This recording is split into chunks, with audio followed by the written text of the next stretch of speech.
The laugh was sharp, dismissive, and filled with the arrogance of a general who believed he understood the future of war.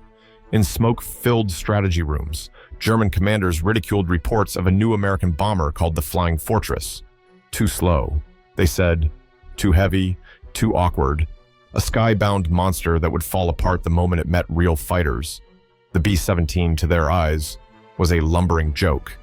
They had seen the photographs, mocked the rounded nose, and dismissed the boast of fortress in the sky as American exaggeration. Yet within that laugh lay a seed of hubris that would echo back across Europe in ways they could not imagine. Picture this opening scene. A general's glass of brandy trembles as trains carrying thousands of workers thunder past in the night, heading toward factories, glowing brighter than Berlin's street lamps. The generals did not see those trains. They only saw the photographs. But in the American heartland, rivet guns clattered like machine gun fire, and women in bandanas pressed sandwiches into their lunchboxes before stepping into a world of endless metal wings. By the end of the war, there would be more than 12,000 of these bombers. The joke was already beginning to sour, though the generals could not yet taste it. And still, the ridicule persisted. Pilots in the Luftwaffe joked in barracks that the B-17 would never even reach Berlin, a target so big. They chuckled. You could hit it with your eyes closed. They did not know of the self-sealing fuel tanks, the armor plate, the interlocking arcs of heavy machine guns waiting to spit lead in every direction. They did not know that each window was a gun, each gunner a determined young man with a photograph tucked in his pocket. But the contradiction was growing. Already in 1942, telegrams from field officers whispered of formations of B-17s shrugging off flak and returning riddled but alive. A young Luftwaffe ace, after firing all his cannons into one, returned with a shaken face and muttered, "They don't fall." Gossip spread quietly in smoking rooms, stories of bombers that should have dropped from the sky, but instead limped back, engines burning, wings torn, yet somehow still aloft. So here lies the opening paradox. The generals laughed, but Berlin's streets would one day burn beneath the very aircraft they mocked. As the flames lit the night sky, that laugh would not be heard again. Engines roared like thunder over the American plains, but inside the German command halls, maps and compasses continued to tell a different story. The generals still believed in mathematics, the weight of steel, the drag of wings. To them, the B-17 Flying Fortress remained a miscalculation, an American fantasy that would crumble under pressure. Yet the secret to the machine's survival lay not in grand theory, but in the relentless heartbeat of its engines. Each B-17 carried 4 Wright R-1820 Cyclone engines, massive 9-cylinder power plants that could keep a plane aloft even if 2 were destroyed.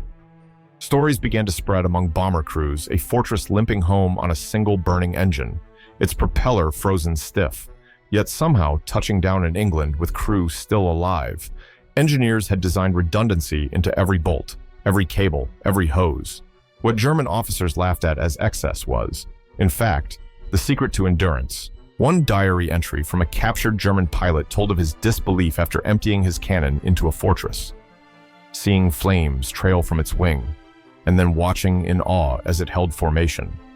He described the bomber as a beast that refuses to die.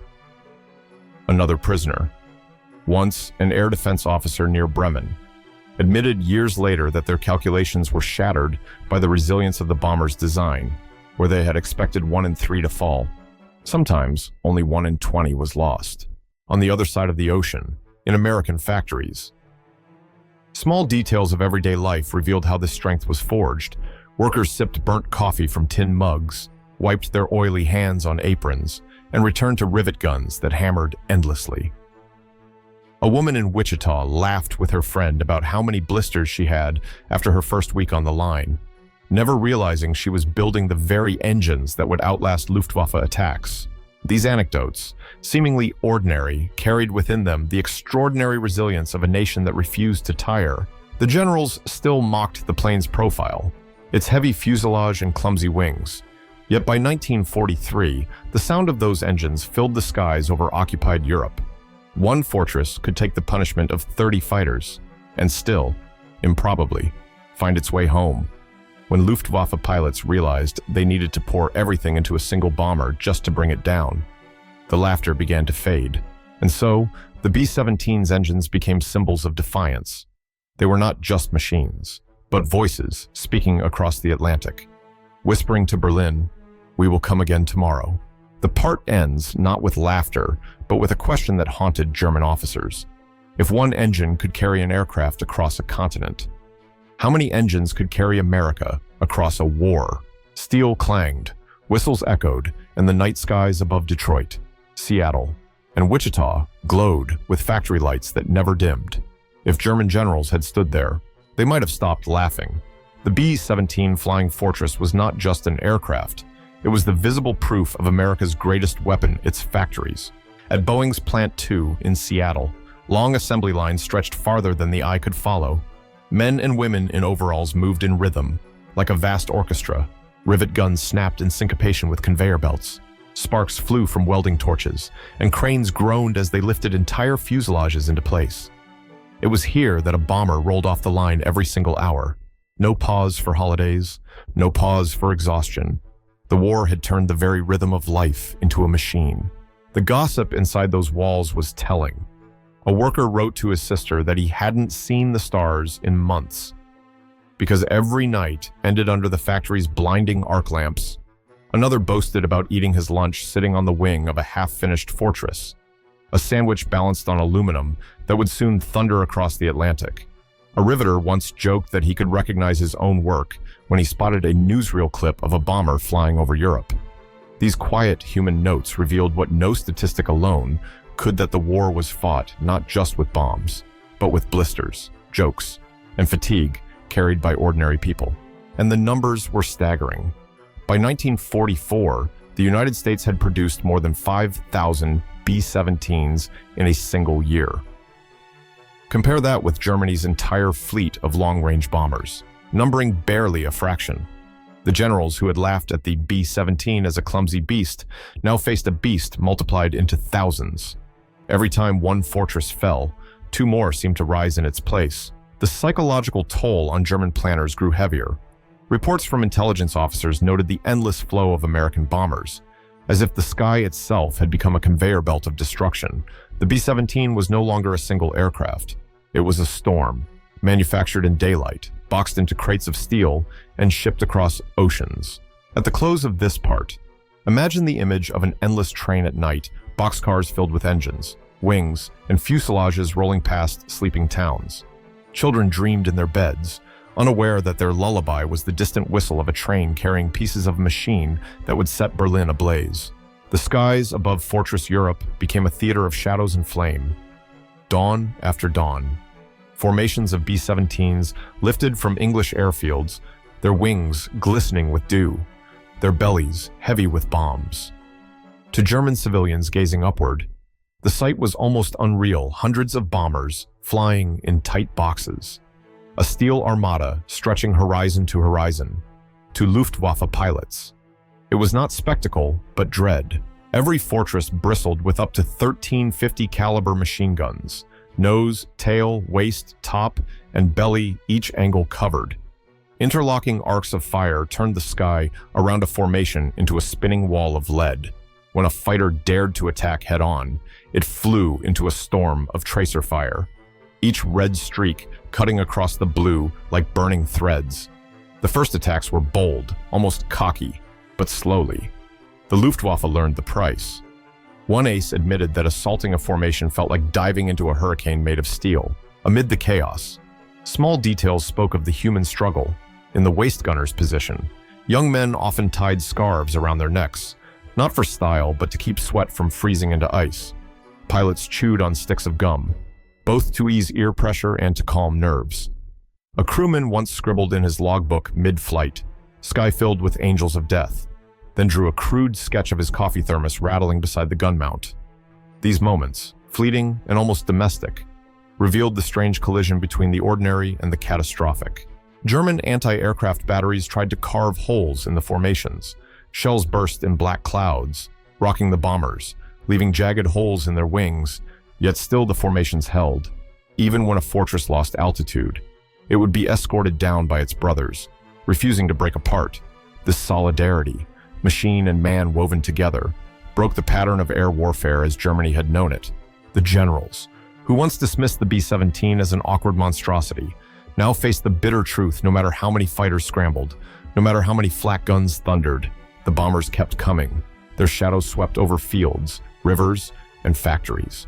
The part ends with an image of a sky turned gray, not by weather, but by wings, a sky that seemed to declare to every German soldier, "Your war is no longer yours to control." Berlin, a city that once glittered with the pride of empire, now found itself staring upward in disbelief. The same generals who had laughed in oak-paneled rooms now watched their capital smolder.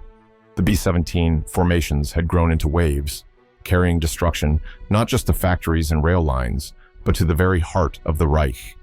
The laughter was gone.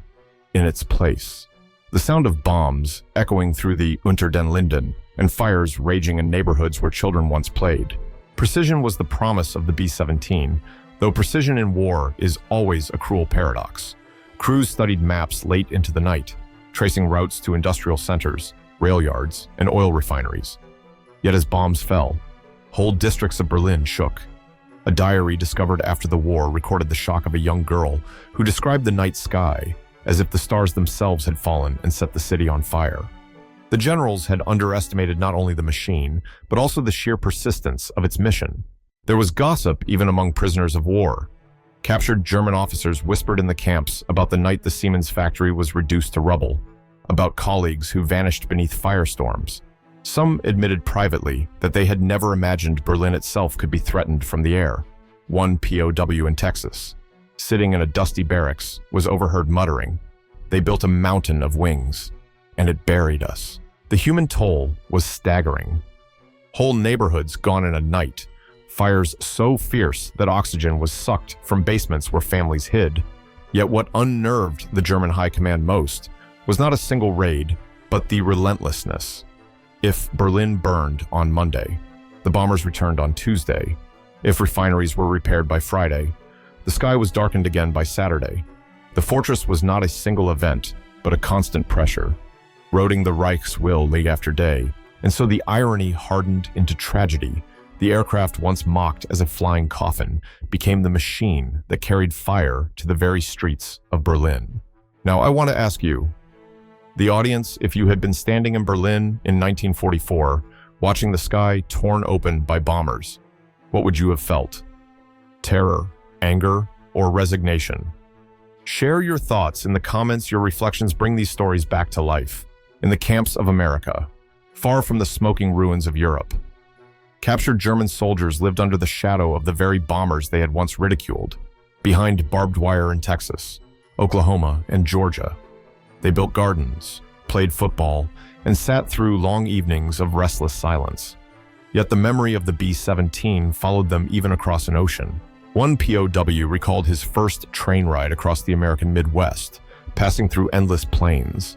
He saw factories that stretched for miles, each alive with smoke and light. He whispered to his companion, "This is why we lost." Another, once a Luftwaffe officer, confessed in disbelief when he saw black and white workers laboring side by side on the same assembly line, something unimaginable in Germany at the time.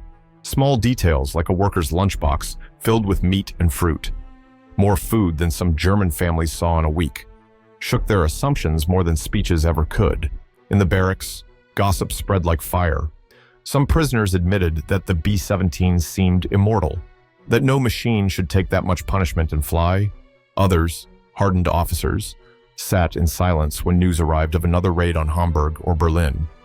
Their confidence had withered, replaced by the bitter recognition that the bomber they once mocked had become the architect of their defeat.